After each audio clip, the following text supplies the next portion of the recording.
to Paris was during those college years in '69. It turns out that I was in Paris while Woodstock was taking place practically in my backyard. I decided to continue my studies in psychology, so I dropped the French for 25 years. Then I returned to my unfinished business and passion, my love for language, with the other Charlotte in my life has taken to new heights, especially the French language and the city of Paris. Perhaps my mind needed to be challenged and to learn something new. Or perhaps it was, as Victor Hugo said, that learning a new language was like acquiring another soul. Perhaps it was a feeling that in France, I was more in touch with life as a process to be enjoyed, rather than a series of obstacles to be overcome. Or maybe it was just an escape from daily life and an excuse to travel to an amazing place. Or maybe, as a friend suggested, Paris was my home in a prior life. With the city in both a geographic as well as an attitudinal sense. Life and learning could be enjoyed and shared with family, friends, teachers, and fellow students.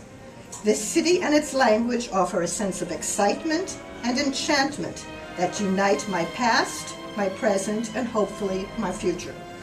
I guess I'm just a sucker for the movie Casablanca, when Bogart looks at Ingrid Bergman and tells her that we'll always have Paris. Paris will always be a movable feast, as per Hemingway. For me, a time and place of light and joy that is forever treasured and remembered. My thank yous.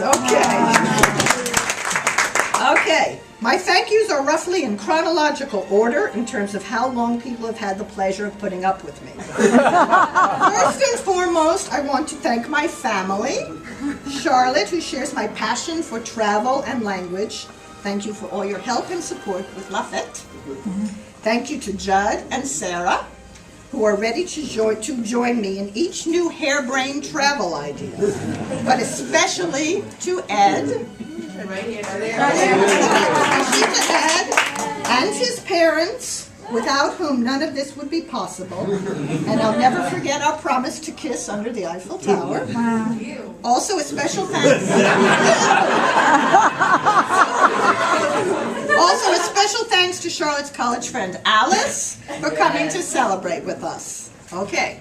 Thanks to my college friends of Kappa Delta and their husbands, Diane, Helly, Kay and Marty, I don't know, it was spread out all over here, Eileen and Jim, and Erica, who is our foreign exchange student from the Netherlands, and her husband, her partner, Victor. It's a long way from Wisconsin to Paris, about 42 years. Wow. Thank you to my New York friends, Larry and Gail, right over there. A special friendship that has been and will be forever. Thank you to my DC friends, Linda and Ken, who were a special part of my George Washington early career years. And thank you to my California friends, Don and Patty, Sarah and Bob, Bob and Richard, Pam, Fran, Diane, Ray, and their daughter Melinda, and Sandy. Okay, Sandy, the most generous of friends and often my partner in crime. You are here in full force, even though you had to leave all that sunshine and good weather. And finally, thank you to my French friends, Isabelle and Yves, for their hospitality at their home, Le Boudoir des Nénuphars, the Water Lilies, in southwestern France, and to Pauline, their daughter. It's a pleasure to have met you today. And a very special thanks to Elise and Jean-Francois for their kindness and patience in putting up with me and my French 12 times, with hopefully a 13th to follow. Thank you for being here to celebrate, and stay tuned for the next installment of La Fête in 2015. Okay. Je voudrais souhaiter la bienvenue à tout le monde à Paris et à La Fête. Je ne peux pas croire que le jour soit vraiment arrivé parce que j'ai commencé mes projets il y a 5 ans quand nous étions à la Nouvelle-Orléans. Merci à toutes les âmes folles d'avoir traversé l'Atlantique ou la Seine et d'être avec moi pour fêter mon anniversaire. Alors, voici un petit discours en 2 langues pour exprimer quelques idées au sujet du premier et deuxième acte de ma vie. J'ai beaucoup réfléchi au fait d'aborder mon 60e anniversaire. En fait, pas avant la fin du mois. Tout a commencé avec ma mère. C'est toujours la mère, n'est-ce pas? Ma mère, Charlotte Shapiro. C'était une femme incroyablement optimiste, chaleureuse et sociable, avec un élan de vie remarquable, une vraie joie de vivre. Elle est morte à l'âge de 48 ans, à la fin du premier acte de sa vie. Ce qui a évidemment beaucoup influencé mon attitude devant la vie et le vieillissement.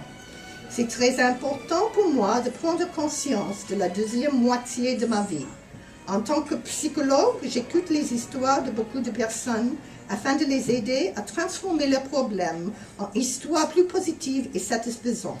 Je peux ajouter que Ed me taquine en disant qu'il n'y a que toi pour être payé à écouter les bavardages. Okay. De toute façon, je voudrais que mon histoire prouve que vieillir est un cadeau et une occasion de voyager, de continuer mon travail professionnel, de créer les souvenirs extraordinaires avec ma famille et mes amis, et de suivre ma passion, Paris et la langue française.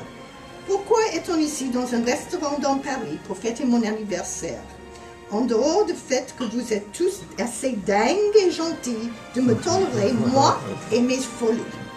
J'ai commencé mes études de français à l'âge de 13 ans au collège. J'ai continué les études de langue jusqu'à l'université où je me suis spécialisée en français aussi bien qu'en psychologie. Le premier de mes 16 voyages à Paris a eu lieu pendant les années de l'université en 1969. Il est arrivé que j'étais à Paris alors que le festival de Woodstock se déroulait à 2 pas de chez moi. Je me suis décidée à continuer mes études de psychologie et j'ai laissé tomber mes études de français pendant 25 ans. Puis j'ai repris mes affaires inachevées et ma passion, mon amour pour les langues, ce que l'autre Charlotte accomplit au-delà de toute attente, surtout la belle langue française et la ville de Paris. Peut-être avais-je un besoin de défi et d'apprendre. Ou peut-être c'était ce que Victor Hugo a dit, quand on apprend une nouvelle langue, on acquiert une autre âme. Peut-être avais-je une impression qu'en France, j'étais consciente que la vie est un processus dont on peut profiter au lieu d'une série d'obstacles à surmonter. Ou peut-être était-ce simplement une évasion de la vie quotidienne et une excuse pour voyager dans un endroit exceptionnel.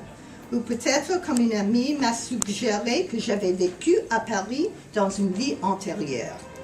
En tout cas, je me suis éprise de la ville, géographie et mentalité.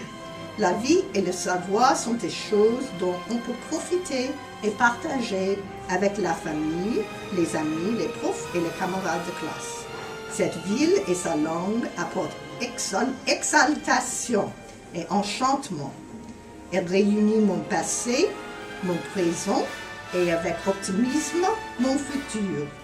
Je suppose que je ne peux pas résister au film Casablanca, où Bogart regarde Ingrid Bergman et lui dit que nous aurons toujours Paris. Paris sera toujours un festin qui bouge, selon Hemingway. Pour moi, un temps est un lieu de lumière et de joie à garder pour toujours. Et je voudrais simplement remercier encore une fois mes amis français, Isabelle et Yves, pour leur hospitalité au boudoir des Nénuphars dans le sud-ouest de la France, et Pauline, leur fille. C'est un plaisir de te rencontrer aujourd'hui. Et surtout, merci à Élise et Jean-François pour leur gentillesse et leur patience de me supporter, moi et mon français, 12 fois, et avec optimisme, une troisième à suivre. Merci à tout le monde d'être venu pour fêter ce jour. Soyez prêts pour le prochain épisode de la série en 2015. Amusons-nous bien, tous et toutes, et encore merci 1000 fois.